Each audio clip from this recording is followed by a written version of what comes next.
For those who don't know, Adam22 is a podcaster and owner of the No Jumper channel that has about 5 million subscribers now. Over the past couple of years, Adam and his girlfriend of 7 years have been shooting OnlyFans content with some of the adult content creators that come in for an interview. For the most part, him being a big YouTuber made his girlfriend more popular on OnlyFans, and his only rule was that she couldn't shoot a scene with another guy. Adam and his girlfriend of 7 years got married 2 weeks ago, and 2 days ago, apparently she posted this. Guys, guess who I'm shooting with today?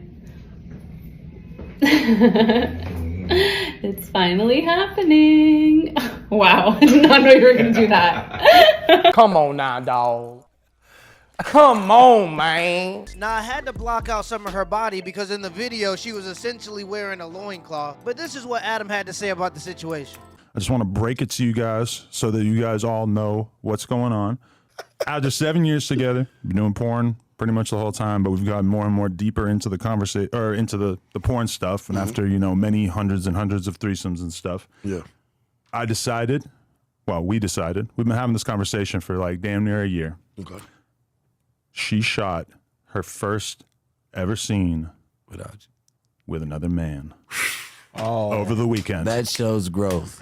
That shows growth. Bro, but they get on your ass saying that you don't have it in you to disagree with me. So I'm going to use this as an example. Tell me how you really feel. What about her? Listen, for the money, you don't want to hear what I'm talking about for the money, young. I'm going to tell it For the money, young. Yeah. I disagree. I could disagree with Adam if he told a lie. Like, you try to stay away from bullshit on the podcast. It's like, all right, how I really feel is that I need my girl to go out and shoot a motherfucking porno solo scene so she can bring that bag back home. This is a business, nigga. Y'all smoking crack. Something is wrong with you people. Look at Sharp's face when Adam breaks the news. And the dude in the green is a perfect example of what happens when you worship money. Your friend is telling you about a situation that he probably regrets to some degree or he wouldn't have brought it up to you, and all you can do is co-sign it by saying at least he's gonna make money. If any of my friends were willing to stoop that low just to make a little money, I wouldn't even be able to trust them because your loyalty can probably be bought. All I'm trying to say is I have a better chance of getting a tan from a light bulb than somebody has to convince me to let my wife do something like this for money. This is business. To me, it was kind of like, the reality is that her career has been, helped by me for sure, but also held back by me to a certain extent because of the fact that we would only shoot together. And Take a man to realize that shit. The number one thing that she gets asked, that she gets requested, whatever, is they want to see her shoot with another guy. And, we've kind of had the conversation over the years, and I started to come to this realization that the reason why I didn't want her to do it was not because of my own personal jealousy or anything like that. It was really just the fact that I didn't want to be the guy who got roasted on the internet that week. And that's where the mistake happens. It's okay to want to protect your reputation. You're not insecure if you don't want your wife to not do certain things because you could be publicly humiliated. I didn't want to be the one that everybody was making videos about, whatever.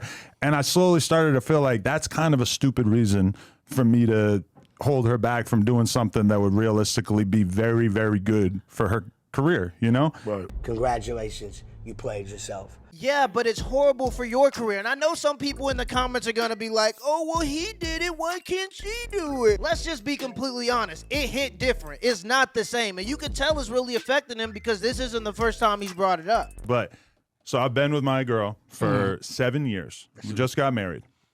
We're not in an open relationship, but from a porn perspective, we shoot with other girls, stuff like that, right? Yeah. But no other guys. Well, you guessed it.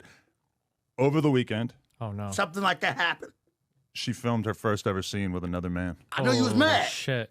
You was angry. I agreed to it, so I wasn't. I say angry might not be the word. But you was kind of like disappointed a little bit. Like, you vibe like, that's your cinch. I agreed to hood. it. She gave me a lot of outs on the way in. Like, she kind of kept telling me, like, if you don't want me to, I won't do it. You should have said no.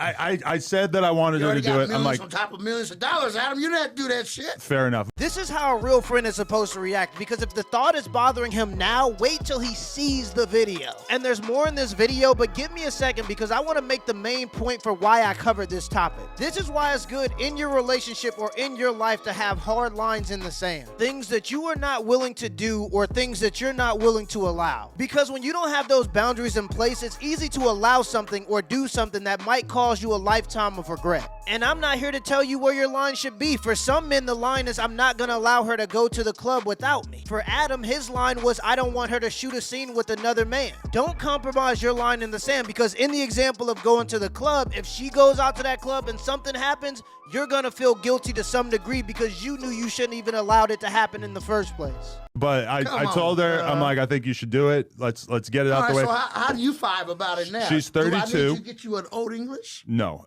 yeah, I don't need to drown the pain in Old English. But I was kind of surprised because I feel like I can like intellectualize it, and from my perspective, I don't think it should be a big deal. Yeah. But then after she actually did it, I'm not gonna lie, I did feel kind of odd. You know, neighborhood a crib, little like- bit of like that feeling in the belly, See, you know? on wood, like, goddamn, like, five real, Yeah. like, goddamn, like, Look, I don't know if she convinced him to allow her to do it by using the old, why do you care what other people think, you're insecure if you don't allow me to do this, or if he convinced himself to allow her to do it because he thinks that caring about what other people think makes him insecure. But it wouldn't make sense for the motivation to just be money, because I'm assuming both of them are multimillionaires.